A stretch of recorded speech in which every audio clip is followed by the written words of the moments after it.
Remember, you can pause the videos at any time to get caught up.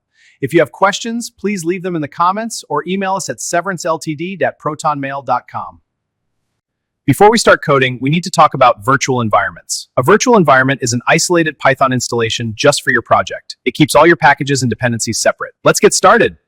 First, open PowerShell. Then, navigate to your project folder using the cd command. Once inside, create the virtual environment with Python and isolated environment in a folder called venv. Sometimes when you try to activate a virtual environment on Windows, you'll see an error that says execution of scripts is disabled. This is a security setting in PowerShell. To fix it safely, run this one-time command. Now that our virtual environment is created and PowerShell is ready, let's activate it. Make sure you're still in your project folder, then type. You'll see venv appear. Your virtual environment is now active. Let's quickly verify everything is working. Type. You should see the same Python version you used to create the environment. Type Python conversion. You can safely install packages with pip.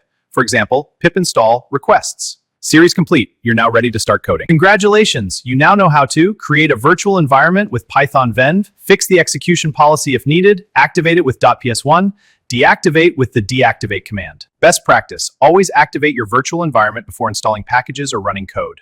Name your environment venv so it's easy to recognize. You're now fully set up and ready to start coding safely. We've now finished the tutorial on activating your virtual environment. Class, are you confident now that you can access your virtual environment and start coding with Grok?